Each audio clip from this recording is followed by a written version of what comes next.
We,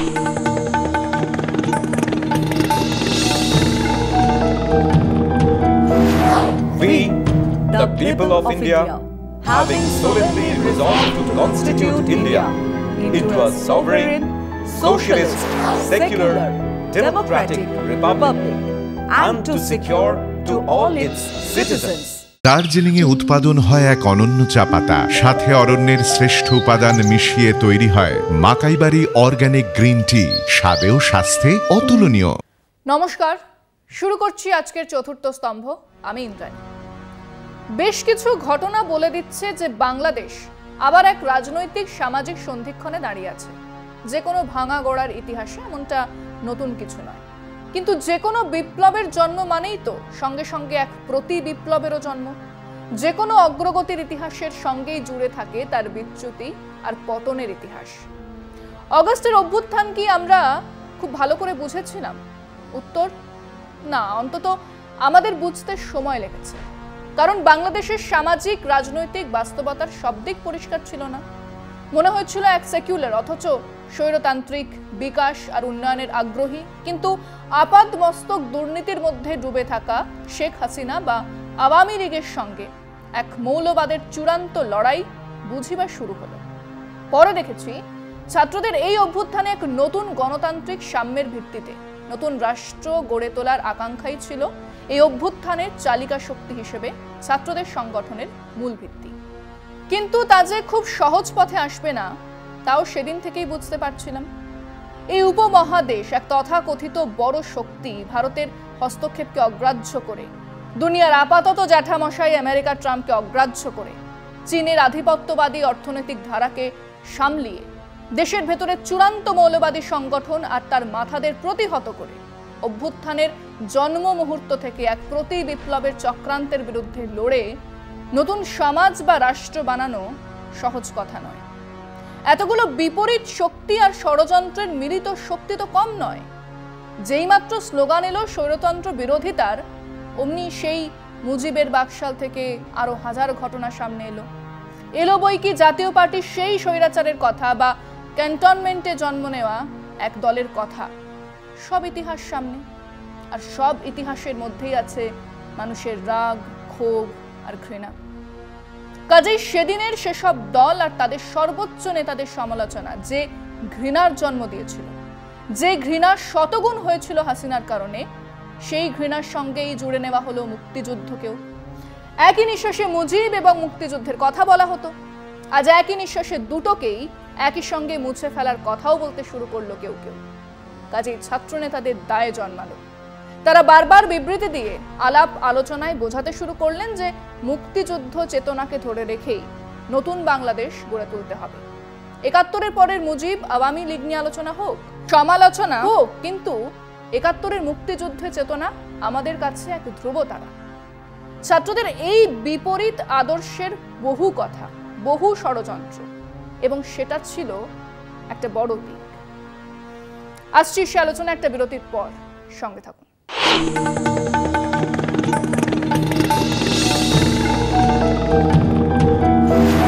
We, the people of India, having solemnly resolved to constitute India into a sovereign, socialist, secular, democratic republic, and to secure to all its citizens ধর্ম নিরপেক্ষতা এ আর এক জটিল বিষয়। এক রাষ্ট্রীয় ধর্ম পালন করে ধর্ম নিরপেক্ষ হওয়া বা সর্বধর্ম সমন্বয়ের কথা বলা, প্রতি মুহূর্তে এক সচ্চা মুসলমানও হওয়া, আবার দেশের লক্ষ অমুসলমান জনমানুষের কথাও মাথায় রাখা, সব মিলিয়ে কাজটা ছোটও নয়, কমও নয়। তো এরই মধ্যে জাতীয় নাগরিক পার্টি আত্মপ্রকাশ করেছে। এমন তো নয় যে এক বিরাট সময়ের আন্দোলনের মধ্যে দিয়ে এক রাজনৈতিক দল গড়ে উঠল, না, তা তো নয়। এক বিরাট সময়ের আন্দোলনের মধ্যে দিয়ে গড়ে ওঠা রাজনৈতিক দলের এক সুবিধা আছে, তার নেতৃত্বে আর রাজনৈতিক বোধের এক সমানতা থাকে।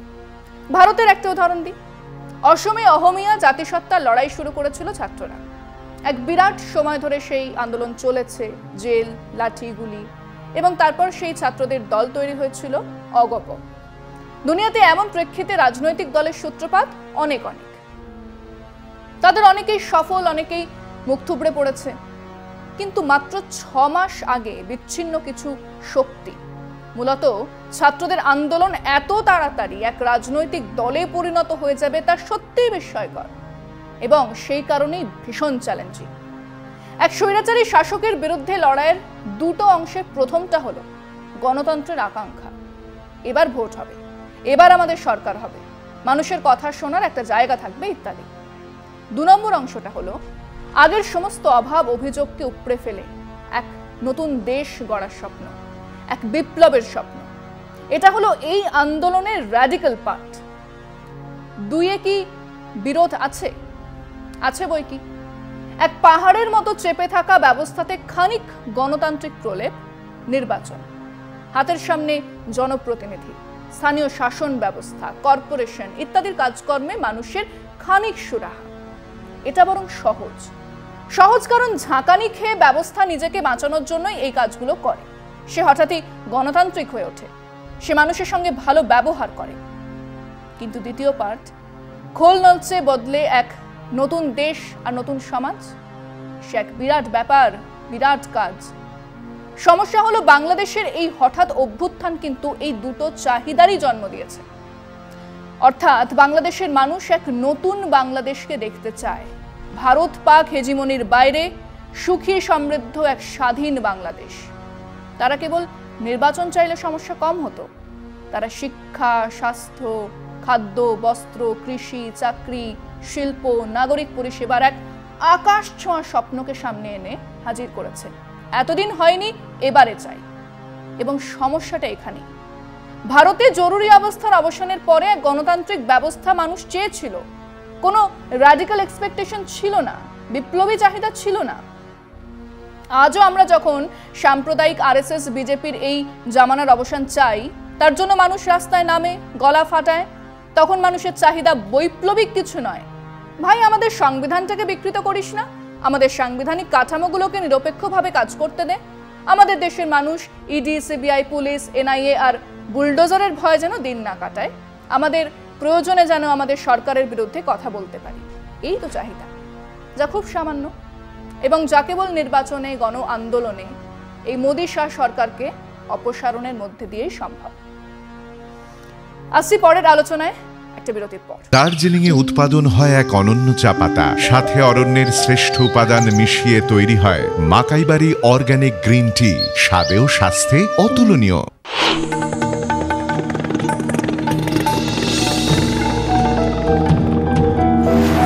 We, the people of India, having solemnly resolved to constitute India into a sovereign, socialist, secular, democratic republic and to secure to all its citizens.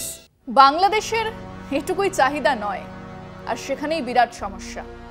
রাজনৈতিক কাঠামোর মধ্যে জাঁকিয়ে বসে আছে সাবেক রাজনৈতিক দলগুলো। বিএনপি এতদিন কুঁকড়ে পড়ে থাকা, যাকে বলে হাইবারনেশন, শীত ঘুম কাটিয়ে উঠে বসেছে এবং তাদের নেতৃত্বের ধারণা তাড়াতাড়ি নির্বাচন হলে তারাই ক্ষমতায় আসবে। তার কারণ তারা আছে সারা দেশ জুড়ে, আর তাদের দেশের কোনায় কোনায় কিছু না কিছু সংগঠন আছে, দল চালানোর মতো যথেষ্ট অর্থ আছে, যাবতীয় রীতিনীতি তাদের জানা। তারা দল হিসেবেই ভারত আর চীনের মধ্যে এক বার্গেনিং ফোর্স হয়ে উঠতে চায়। প্রকাশ্যে তাদের প্রতিনিধিরা গেছেন চীনে, আর গোপনে তাদের নিশ্চিত কথা হয়েছে ভারতের সঙ্গে। মজা হলো, আপনি যতই ক্যান্টনমেন্ট ইত্যাদির কথা বলুন, বিএনপির সঙ্গে পাকিস্তানের সম্পর্ক জোড়া লাগার কোনো চিহ্ন আজও নেই। জাতীয় পার্টি বা বাকি ছোট দলেরা একটা সম্মানজনক সংখ্যার জন্য লড়বে। জামাতের হাবভাব বিরাট, কিন্তু না আছে সংগঠন, না আছে তেমন কোনো র্যাডিক্যাল চিন্তা ভাবনা যা আজকে তরুণদের আকৃষ্ট করে। রমজান মাসে সচ্চা মুসলমান হবার ইচ্ছে জাগিয়ে উঠলেও বাংলাদেশিরা তো সৌদি হয়ে যাবে না। এবং সব থেকে গুরুত্বপূর্ণ হলো, দেশ জুড়ে এখন আওয়ামী লীগের ভোট, তাদের ভোটও খুব কম নেই। তারা নির্বাচনে দাঁড়ালে, তাদেরকে দাঁড়াতে দিলে নতুন আকাঙ্ক্ষার বিরোধী স্থিতাবস্থাপন্থী বাংলাদেশের সাবেক দলগুলোর মধ্যে ভোট ভাগ হয়ে যাবে। তাতে সুবিধে ছাত্রদের নতুন দলে, মানে দেশ জুড়ে আওয়ামী লীগের এখনো পড়ে থাকা 20% ভোট তারা পাবে। বিএনপি 30% ভোট পেলেও নতুন দল বেশ খানিক এগিয়ে থাকবে। কিন্তু যদি আওয়ামী লীগকে না লড়তে দেওয়া হয়, তাহলে তাদের ভোট তারা যদি এক বোঝাপড়ার মধ্যে দিয়ে বিএনপির কাছে পাস অন করে, তাহলে বিএনপি বিপুল মেজরিটি নিয়েই ক্ষমতায় আসবে এবং বাংলাদেশ তার যাবতীয় র্যাডিক্যাল আকাঙ্ক্ষা ছেড়ে আবার ওই গণতান্ত্রিক অধিকারটুকু পেয়েছি মনে করেই আবার সেই একই রাজনীতির মধ্যে দিয়েই যাবে। এই নতুন দলের আপাতত সমস্যাটা কোথায়? প্রথম সমস্যা হলো তারা ঢাকা কেন্দ্রিক, বড়জোর বলা যায় নগর কেন্দ্রিক, সেটা তারা নিজেরাও জানে বলেই ওধারে সার্জিস আলম উত্তরে আর দক্ষিণে হাসানাত আব্দুল্লাহ নেমেছেন মাঠে। কিন্তু ডিসেম্বরের মধ্যে নির্বাচন দিতে হবে বা দেওয়া হবে, এই দাবি আর আশ্বাসের মধ্যে কতটুকু প্রস্তুতি গড়ে তুলতে পারবে এই নতুন দল? মিরাকল ছাড়া অন্য কোনোভাবেই এই বিরাট কাজ করা সম্ভব নয়। আবার এমনও নয় যে এবারে খুব সামান্যই কিছু আসন পেল নতুন দল, কিন্তু আগামী দিনে তারা লড়ে যাবে না, সেখানেও সমস্যা আছে। তারা তাদের তাস ফেলে দিয়েছে সববার সামনে। তারা এক খোল নলচে পাল্টানো বাংলাদেশের প্রতিশ্রুতি দিয়েছে মানুষের কাছে। আর মানুষ, সেই প্রান্তিক মানুষ যারা সারের জন্য লাইনে দাঁড়িয়ে আছেন 24 ঘন্টা, যাদের ঘরে বেকার যুবক, যাদের কারখানার চাবি বন্ধ করে মালিক বেপাত্তা, তারা চিরটা কাল সেই অলিক স্বপ্ন নিয়েই বসে থাকবে না। আসলে সেই পুরনো কথা, অভ্যুত্থান আর বিপ্লব হলো এক বাঘের পিঠে সওয়ারি।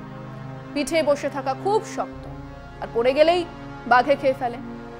তবু আমাদের শুভেচ্ছা রইল নতুন দলের জন্য, যারা এক সুখী সমৃদ্ধ পাক ভারতের দাদাগিরির ঊর্ধ্বে এক স্বাধীন বাংলাদেশকে দেখতে চান। আমরা নজর রাখবো সেই শক্তিগুলোর ওপরেও, যারা এই আকাঙ্ক্ষার বিরোধী, যারা স্থিতাবস্থা ফিরিয়ে আনতে চান। আজ এখানেই শেষ করছি। শুভরাত্রি।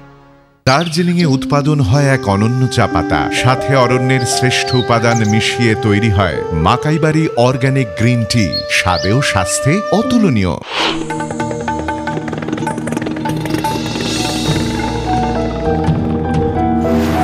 We, the people of India, having solemnly resolved to constitute India into a sovereign, socialist, secular, democratic republic, and to secure to all its citizens